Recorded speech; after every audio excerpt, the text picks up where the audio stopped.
Good afternoon, everybody, and welcome to the final assembly of the Easter holidays, assembly number 15. Now, it's been rather exciting today because you will have seen the special Bevan Dean story time from your teachers, and you'll have seen the special Easter challenge number 15 from Big Bear. So I thought I'd read you a story for assembly number 15, all about teamwork. The reason I'm reading you a story all about teamwork is we're going to have to work as a team over the summer term to make sure we have the best and most successful time. I need you children to work really hard at home, and your teachers are going to be working really hard at their homes, and I'm going to be working really hard here, and your parents are also going to be working really hard. If we all work together, like this story tells us to, I think we'll have the most successful summer term possible.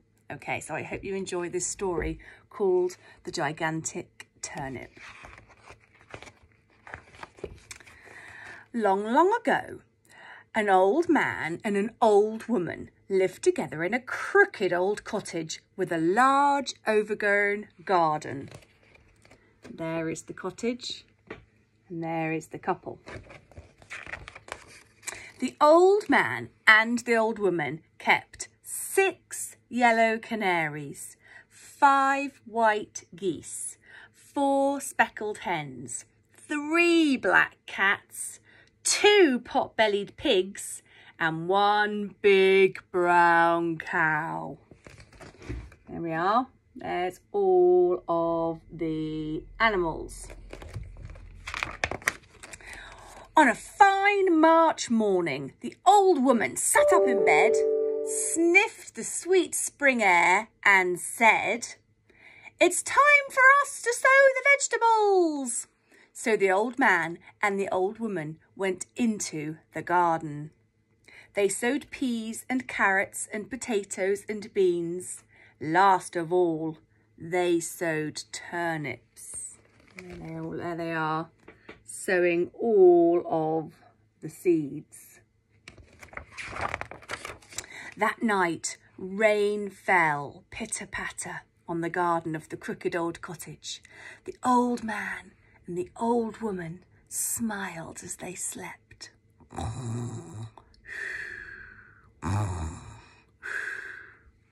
The rain would help the seeds swell and produce fine, juicy vegetables. And there is the rain coming down. Spring passed and the summer sun ripened the vegetables. The old man and the old woman harvested their carrots, their potatoes, their peas and beans and turnips. At the end of the row, there was just 1 turnip left. It looked very big. In fact, it looked gigantic. Look at the size of that turnip. On a fine September morning, the old man sat up in bed, sniffed the cool autumn air and said, "It's time for us to pull that turnip." And out he went. Does that look like you when you wake up in the mornings with your pyjamas on? The old man pulled and heaved and tugged and yanked, but the turnip would not move. The old man went to find the old woman. There he is, tugging as hard as he can. Now he's calling for his wife to help. The old woman wrapped her arms around the old man's waist. Both of them pulled and heaved and tugged and yanked, but the turnip would not move. So the old woman went to fetch the big brown cow. You see there, the old man and the old woman, and there, coming to help, is the big brown cow. The old man and the old woman and the big brown cow, join in with me, pulled and heaved and tugged and yanked, but still the turnip would not move. Thank you to those of you that are joining in. So the old man mopped his brow and went to fetch the 2 pot-bellied pigs. You might be able to see the pigs there. The old man and the old woman and the big brown cow and the 2 pot-bellied pigs pulled and heaved and tugged and yanked. Still the turnip would not move. So the old woman rolled up her sleeves and went to fetch the 3 black cats. There they are, the 3 black cats. And there they are, all trying to pull the turnip up. The old man, the old woman, the big brown cow, the 2 pot-bellied pigs and the 3 black cats pulled and heaved and tugged and yanked, but still the turnip would not move. So one of the cats twitched her tail and went to fetch the 4 speckled hens. There's the 4 speckled hens.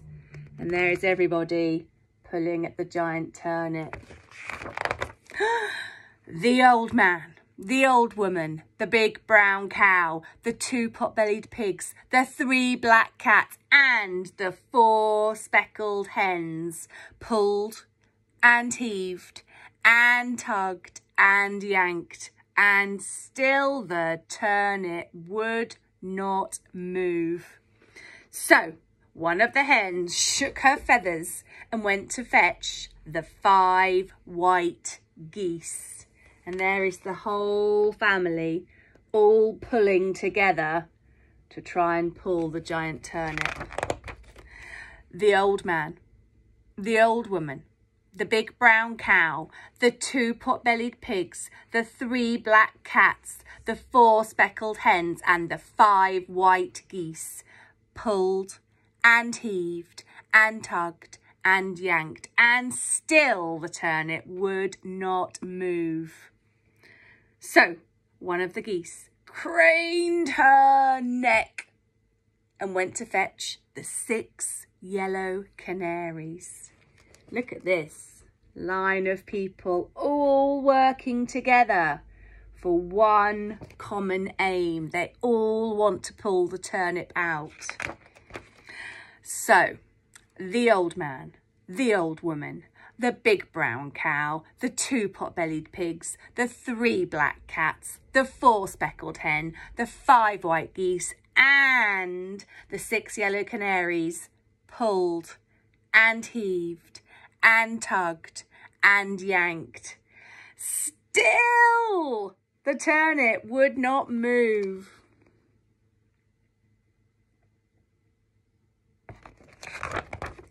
The old man scratched his head. The animals and birds lay on the ground gasping. The old woman had an idea. The old woman went into the kitchen and put a piece of cheese by the mouse hole. Soon a hungry little mouse popped his head out of the hole. The old woman caught the mouse and carried it outside.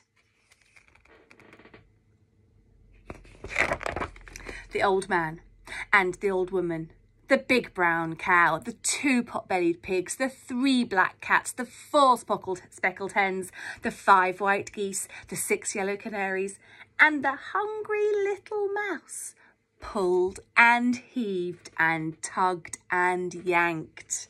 And there they all are by the light of the moon. Pop!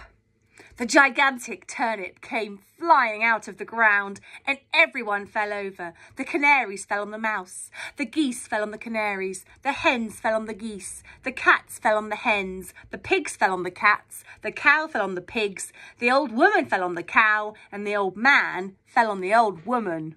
And all of them lay on the ground and laughed. There they all are, falling one on top of each other. I'm glad they were laughing. That night, the old man and the old woman made a huge bowl of turnip stew, and everyone ate as much as they could. And do you know what? The hungry little mouse ate the most of all. There he is, eating his stew. Well, I hope you enjoyed that story called The Gigantic Turnip. And I really, really hope in this summer term, you'll be able to work as a team with Mrs. Sampson. I could be the grumpy old man, with your mummies and daddies and the people that are looking after you at home, with your brothers and sisters, with your teachers most importantly. And I wonder how much we can achieve if we work together like all of the people in this story in the summer term. I'm sure we can do it, because that's why we're called Team Bevendine. So I look forward to seeing you all on Monday in our special assembly on our first day of homeschool learning. Goodbye for now, children.